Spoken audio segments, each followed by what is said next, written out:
Hi, Baak. Kamusta ka na? Papel? Ganitong papel? Ukis ti sa pamandres, panggulo ka nga talaga. Pumano ka man ta? Boy. Ukis ti sa bam, madi nga si katika tongtong ko, si kamat sumusumbat. Kung madi mo sumusumbat na eh. Mas kaman ta. Ang gulo ka nga talaga. Sorry.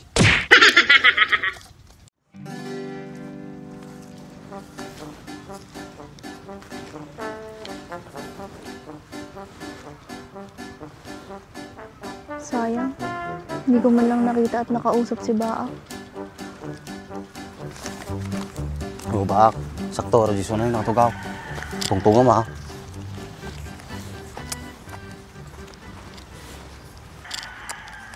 Bata ka mga magna. Bata ka mga magna. Bata, agapu-apura ka. Da, nakita ka. Ako mo nakita ka. Tangan tumating at tampak. Sana yung pagkakataon na makausap ko siya. Sa amin namin! Rhea, may gustong kumausap sa'yo. Si Romy Diaz. Sino?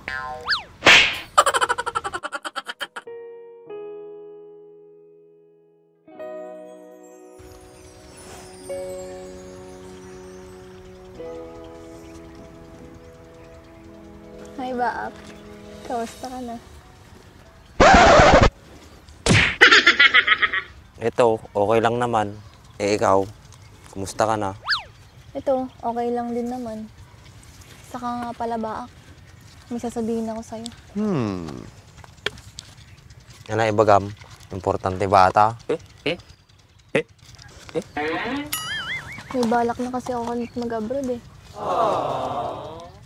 Mag-a-abroad ka na ulit? Bakit? Oo eh. Mag-a-abroad na ako ulit. Baka sakaling din ko mahanap yung true love ko at makalimutan na kita. Andres, nangig mo ajay. Mag-abroad ka na sunan. Totoo ba? Mag-a-upload ka na? Sige, good luck. Akala ko pa naman pipigilan mo ako, Kuya Andres. Sa bagay, kung sakaling dun gumandang buhay mo, masaya na ako para sa'yo. Mas maganda sana yung buhay ko pag ikaw kasama ko. Pero wala eh. Pinagtagpo lang tayo, pero hindi tayo tinadhana.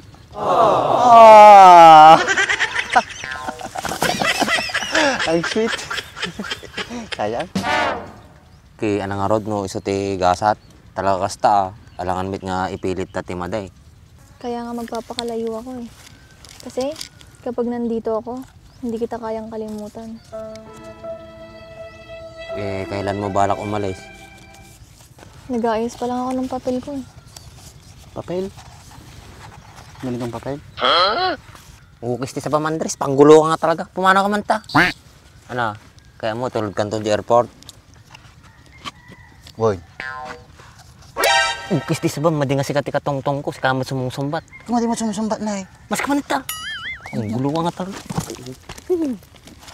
Sorry.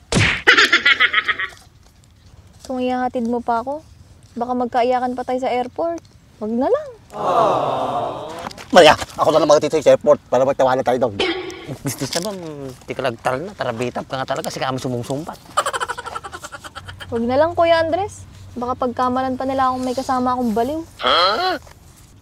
Ito wag. Ako na nga lang nagmamalasakit sa'yo, ayaw mo pa.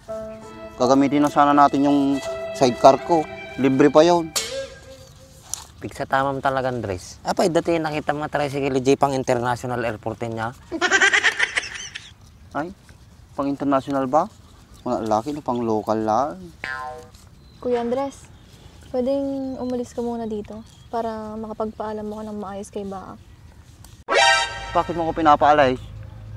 Wala, dumalbalagan na tay. Bago gabrad, nagisambot pa ilaay. Tok-tok. Kung ano-ano iniisip mo, Kuya Andres. Gusto ko lang magpaalam sa kanya ng maayos. Sige na nga, bibigyan ko kayo ng privacy nyo. Pero, huwag kayong gagawa ng hindi maganda ha. Bawal yun.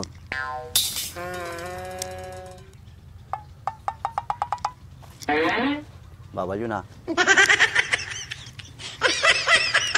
Baak. Mahalin na talagaan mo yung pinsan ko ha. Huwag mo siyang papaiyakin. Tulad ng ginawa mo sa akin. Hindi mangyayari yun. Ginagawa ko naman lahat para sa pinsan mo. Saka huwag mong papabayaan yung sarili mo ha. Kasi magkakapamilya ka na. Urisi ka, madim to baybayan ata sarili. No dumting to di daw nga pinag-abroad mo. Ta nariga mo lang tibiyag ti OFW. Oo naman. Saka balitaan niyo ako pag lumabas na si baby ha. Pwedeng-pwede niyo akong kuning ninang. O sige, ako na bahala magsabi kay Emma. Baka pwede ka nang mag-advance kasi gipit na ako ngayon. Di pa nga ako nagsisimula eh. Nag-a-advance ka na.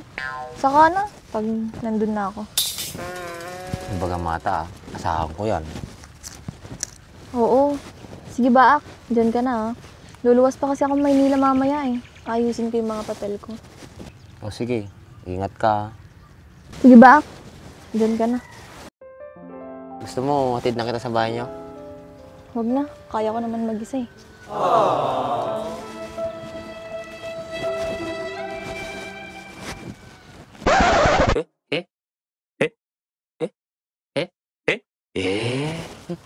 Medyo na banara.